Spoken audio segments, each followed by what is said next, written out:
ईरानी राष्ट्रपति मसूद पेज़ेश्कियान का बयान सामने आया। मैं पड़ोसी देशों से माफी मांगता हूं, ये वो कह रहे हैं। पड़ोसी देशों के खिलाफ आक्रामकता का इरादा नहीं, ये भी वो कह रहे हैं। ईरानी राष्ट्रपति का बयान ऐसे वक्त में आया जब ईरान ने तकरीबन 10 से 12 खाड़ी देशों के अमेरिकी बेस पर हमला बोला। यूएई, बहरीन, कतर, सऊदी अरब के साथ ओमान और दूसरे खाड़ी देश भी शामिल हैं, जिसमें आपने देखा कि यूएई ने तो बाकायदा कह दिया कि बेवजह हमें युद्ध में आप मत धकेलिए।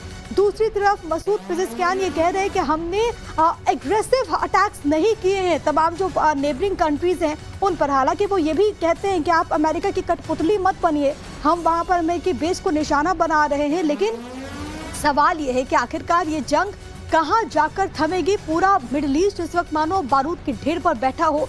कई सारे ऐसे ड्रोन्स हैं जिनको हवा में ढेर किया गया है, कई सारी ऐसी मिसाइलें हैं जिनको इंटरसेप्ट किया गया और ये यूएई की तरफ से बाकायदा कहा गया है। ये बहरीन, कुवैत से तस्वीरें सामने आ रही हैं। लेकिन आपको बताते चले कि ईरानी राष्ट्रपति जब आज संबोधित करते हैं तो वो कहते हैं कि पड़ोसी देशों से मैं माफी मांगता हूँ।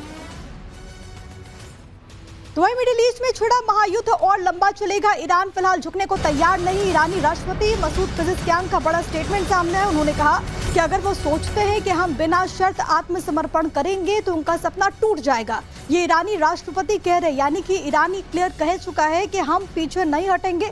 और अगर आप सोचते हैं कि हम बिना शर्त आत्मसमर्पण कर दें, यानी कि अगर आप चाहते हैं कि हम हथियार छोड़ दें, हम पीछे हट जाएं, तो ये आपका सपना पूरा होने वाला नहीं है। और वैसे भी ईरान की तरफ से जितने सीनियर लीडर्स हैं जिनका भी स्टेटमेंट सामने आ रहा है वो ये कह रहे हैं कि अगर हम जीते तो हमारी जीत होती है, लेकिन अगर हम हारे तो भी हम शहीद कहलाएंगे, ये उनकी तरफ से कहा गया है। तो आप इससे अनुमान लगा सकते हैं कि ईरान की क्या तैयारी है और वो किसी भी सिचुएशन के लिए पूरी तरीके से तैयार है। और इसी वजह से तमाम तरह के जो आकलन है वो किए जा रहे हैं कि जंग कहाँ जाएगी। हमारे साथ इस वक्त स्टूडियो में मौजूद है major general Ashwini Siwach, retired रक्षा विशेषज्ञ के तौर पर। सर बहुत स्वागत आपका।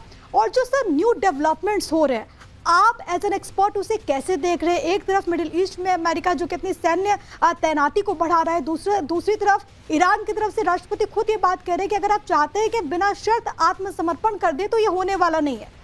हाँ बिल्कुल, देखो सिचुएशन काफ़ी ग्रिम है और दोनों तरफ से बहुत ज़्यादा हमले हो रहे हैं। वो कहते हैं कि अमेरिका और इजराइल रुकने का नाम नहीं ले रहे और ईरान झुकने का नाम नहीं ले रहा। देखो अगर ये लड़ाई का शुरू से देखें तो मुझे लगता है कहीं ना कहीं अमेरिका और इजराइल ने ईरान को अंडर एस्टिमेट किया और ये सोचा कि शायद आयतुल्लाह अल खमैनी और 40 टॉप कमांडर्स और पॉलिटिकल लीडर बनने के बाद ये जो ईरान घुटनों पे आ जाएगा और कहीं बातचीत के लिए तैयार होगा। ऐसा नहीं हुआ। ईरान ने पलटवार किए हैं। ईरान ने सबसे ज़्यादा इंपॉर्टेंट क्या किया है, उसने मिडिल ईस्ट की जो कंट्रीज हैं जहाँ मिलिट्री बेसिस हैं अमेरिका की, उन पे हमला किया। और उसके कारण क्या हुआ कि भाई ये कंट्रीज़ के ऊपर कोलेटरल डैमेज हुआ। उनकी जो ऑयल रिफाइनरी हो सकती हैं, उसके बाद गैस प्लांट है वो सब बंद हो गए, टूरिज्म ठप होगा। तो उसका इरादा यही था ईरान का, इन पे हमला होगा, ये प्रेशर डालेंगे अमेरिका पे कि इसको लड़ाई को बंद करे। दूसरा क्या रीज़न था इन मिडिल ईस्ट की कंट्रीज़ पर हमला, क्योंकि ये नज़दीक हैं, सरप्राइज फैक्टर है और इनका एयर डिफेंस इतना मजबूत नहीं था जितना इजराइल का था जो कि 5 टियर है, यहाँ पर 2 टियर है। तो मुझे लगता है कि अब जिस प्रकार से स्ट्रेटजी ईरान की क्या रही है, ईरान की स्ट्रेटजी रही है एक तो इन मिडिल ईस्टर्न कंट्रीज पे हमला करके इनको जागरूक करें और इनको बोलना कि आप एक प्रकार कठपुतली ना बने अमेरिका के। दूसरा, इन्हें स्टेट ऑफ हार्मुज को ब्लॉक कर दिया जहां 20% ऑयल जाता पूरे वर्ल्ड का। पूरे वर्ल्ड की इकॉनमी डिगमगा गई है। आप देखें कि ऑयल के रेट जो हैं अभी $60 पर बैरल से $85 के करीब पहुंच गए हैं और वो आगे $150 डॉलर पर बैरल तक अगले हफ्ते 10 दिन में पहुंच सकते हैं। और तीसरा, ये बार बार जिक्र होता है कि इसका असर ग्लोबली इंटरनेशनली पड़ रहा है और आगे पड़ेगा अगर ये जंग इसी तरीके से खिंचती रही। मैं आ रही हूँ सर, एक और बड़ी खबर है। खाड़ी देशों पर ईरान ने हमला लगातार बढ़ा दिया है। बहरीन पर ईरान ने एक और बड़ा हमला बोला। बहरीन की राजधानी मनामा पर ईरान ने अटैक किया। तो खाड़ी देशों को भी सिवा सर हम देखते हैं कि कैसे लगातार अटैक कर रहा है ईरान। और भले ही वो कहते हैं कि हम पड़ोसियों से माफी मांगते हैं, लेकिन नुकसान तो हो रहा है। बिल्कुल हो गया। बहुत सारी पूरे वर्ल्ड की इकोनॉमी डिगवा गई। और अब ये पॉइंट आ रहा है कि ईरान की क्या स्वॉट एनालिसिस क्या, उसने स्ट्रेंथ, वीकनेस और थ्रेट, उसको लगता है कि उसकी जो स्ट्रेंथ है वो है उसकी मिसाइल, रॉकेट, ड्रोन्स, जिसका भंडार उसके पास 8-10 हजार तो उसके पास मिसाइल हैं और 80 हजार के करीब ड्रोन्स है।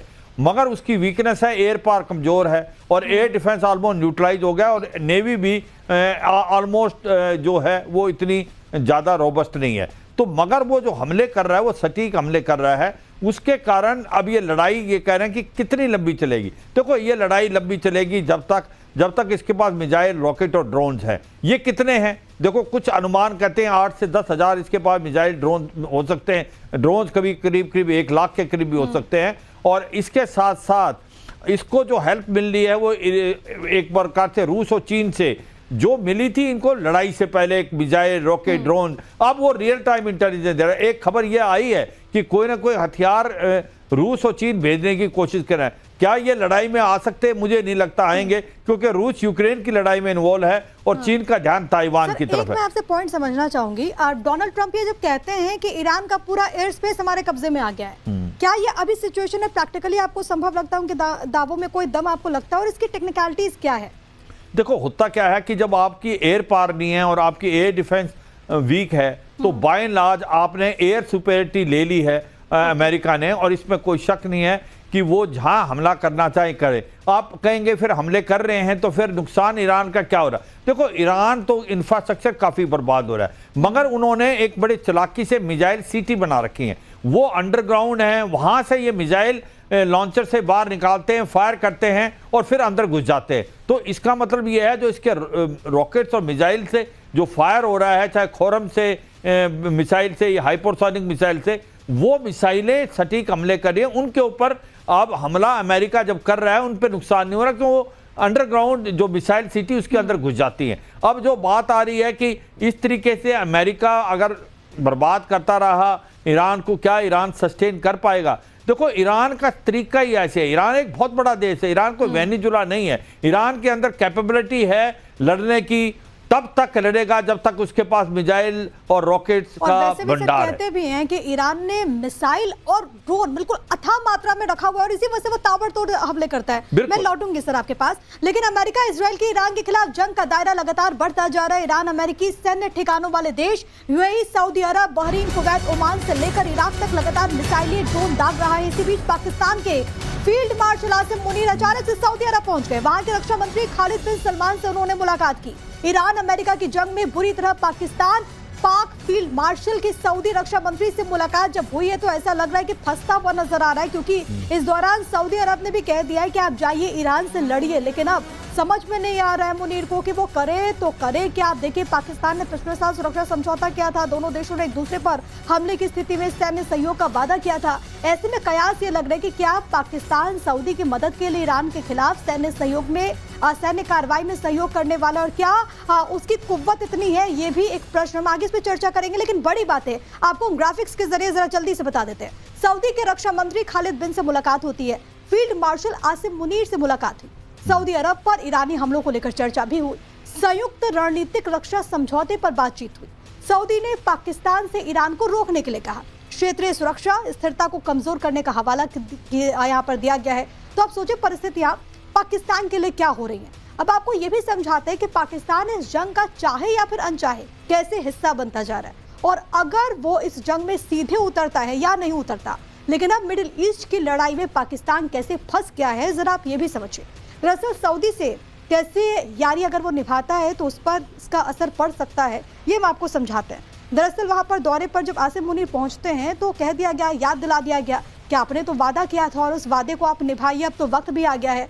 मिडिल ईस्ट की जंग में पाकिस्तान बुरी तरह से फंस गया है। सऊदी के रक्षा मंत्री से आसिम मुनीर की मुलाकात होती है। सऊदी अरब ने पाकिस्तान को रक्षा समझौते की याद दिला दी। सितंबर 2025 में पाकिस्तान और सऊदी में समझौता हुआ। पाक सऊदी में एक पर एक हमला, दोनों पर हमला माना जाएगा इसको लेकर के, यानी कि अगर एक पर अटैक होता है तो माना जाएगा कि दोनों पर अटैक हुआ है। समझौते के तहत अब पाक को सऊदी की मदद करनी होगी और समझौते को पूरा करने के लिए पाकिस्तान को ईरान से लड़ना होगा। मिडिल ईस्ट में तनाव के बाद ईरान लगातार सऊदी को टारगेट बना रहा है। रियाद और पूर्वी प्रांतों पर ईरान ने मिसाइल और ड्रोन्स भी दाग दिए हैं। पाकिस्तान पर अब समझौते को निभाने का दबाव है। ईरान का लंबा बॉर्डर पाकिस्तान से भी लगता है, तो ऐसे में टेंशन बढ़ सकती है। और सिवा सर आपका इस पर रिएक्शन, अब तो ऐसा लग रहा है कि पाकिस्तान भी पूरा फंस चुका है। देखो पाकिस्तान के आगे एक तरफ कुआं एक तरफ खाई, छोड़े तो मरा और खाए तो मरा। और सच्चाई है ये पाकिस्तान कि जो जिस प्रकार से करता है इसीलिए उनको भुगतना पड़ रहा है। अब आपने ठीक बोला, ये जो सऊदी अरेबिया से डिफेंस पैक्ट साइन किया है ये कुछ एक ऐसा है जैसे आर्टिकल 5 जो है नेटो का, इसका मतलब एक देश पे हमला मतलब दोनों देशों पे हमला। अगर आप देखें कि ईरान अब सऊदी पे हमला कर रहा है, सऊदी कह रहा है कि भाई अगर हमने डिफेंस पैक्ट किया है तो आप अभी मदद करें, आप युद्ध में छूटें और आप ईरान पे हमला करें, ईरान को बनाएं। तो अब ये समझ नहीं आ रहा है पाकिस्तान को करें तो करें क्या, क्यों? अगर वो सऊदी का खुल के करते हैं, साथ देते हैं, तो फिर ईरान से उनकी दुश्मनी हो जाएगी। आपने ठीक बोला कि ईरान और जो पाकिस्तान का बॉर्डर है काफ़ी बड़ा है और जसल अल अदल जो ईरानी के अंदर भेजता है ये सुन्नी मिलिटेंट, वो भी इनको प्रॉब्लम डालते हैं। तो ऐसे में अब ये बात तो सच्चाई है कि ईरान जो है वो भी ये प्रेशर डाल रहा है पाकिस्तान पे कि अगर आपने सऊदी के साथ मिले तो फिर हमारे जो साथ हम आपके ऊपर भी हमला कर सकते हैं। तो ये भी अमेरिका का ये डर है। पाकिस्तान अब करेगा तो करेगा क्या? एक तरफ अफगानिस्तान के लड़ाके हैं जो कि लगातार हमला बोल रहे, और पाकिस्तानी आर्मी में वो कुव्वत नहीं है। हाँ। हमें तो वो भी देखा कि जवान छोड़ छोड़ के भाग रहे कि हमें बख्श दो।